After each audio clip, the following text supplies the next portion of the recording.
You know the feeling. Right after a shower, you grab a cotton swab and, pure satisfaction.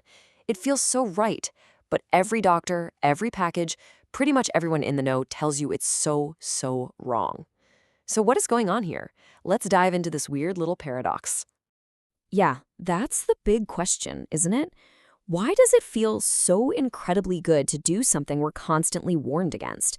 I mean, it's like our own body has a happy button in a place that's supposed to be totally off limits.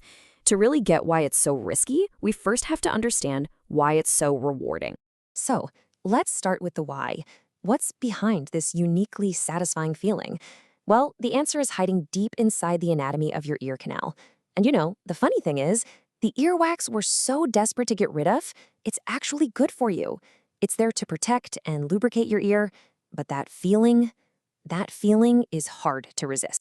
See, your ear canal isn't just some boring tube. It is packed with a whole network of super sensitive nerve endings. So when you put a cotton swab in there, you're not just cleaning. You're basically giving this entire web of nerves a little massage. It's like finally scratching an itch you just couldn't reach. And that stimulation, all by itself, can feel amazing. But wait, it gets even weirder and cooler. There's a branch of one of your body's most important nerves, the vagus nerve, that runs right into your ear. Now think of this nerve as a superhighway connecting your brain to your heart, your lungs, your gut, the whole shebang. So when you stimulate that tiny little branch in your ear, you can actually trigger a wave of relaxation that spreads through your entire body. Yeah, you heard that right. For some people, the response is so intense that it's been called an eargasm. This isn't just a feeling in your ear, it's a deep physiological response. It's this fascinating little glitch in our wiring that makes a bad habit feel blissful. But, and this is a huge but, that pleasure comes with a very serious price tag. Okay, so we've covered the pleasure. Now let's get to the problem. We're about to get into the messy consequences of this little habit. And this is where all those warnings from doctors start to make a whole lot of sense. I want you to burn this image into your brain.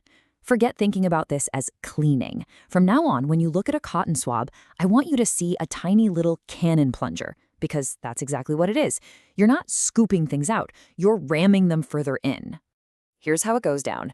You stick the swab in, you pull it out, and you see that little bit of yellowish wax on the tip. And you think, great, job done. But what you don't see is that for that tiny bit you removed, you've just bulldozed the rest of it deeper into your ear. You're packing it down tighter and tighter until you've created a hard, solid plug right up against your eardrum. In that plug, it kicks off a whole cascade of problems. The most common is cerumen impaction, which can actually muffle your hearing.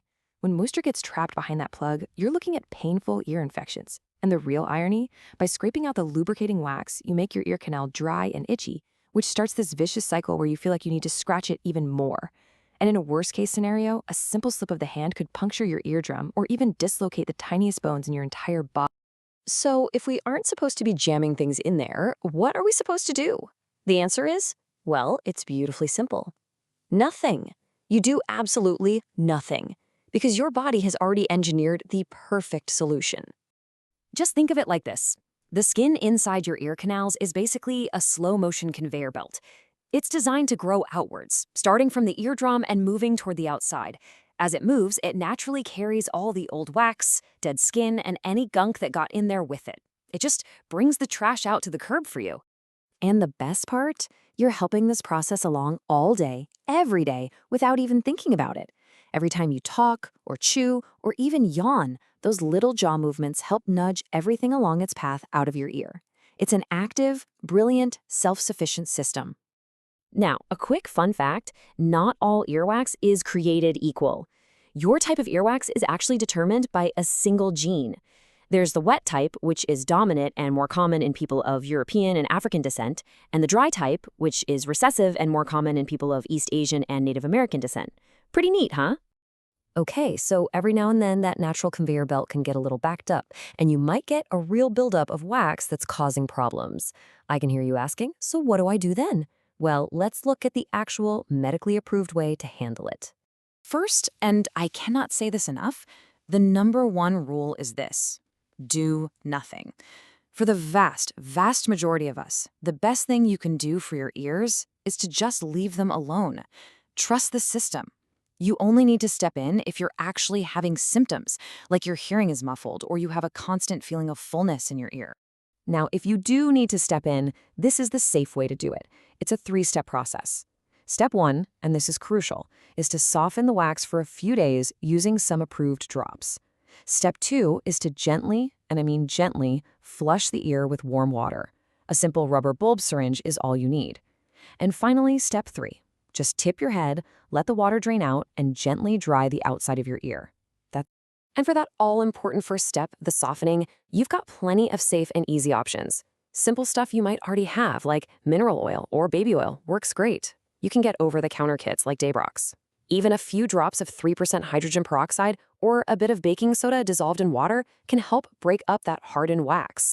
So let's boil it all down to a super simple takeaway.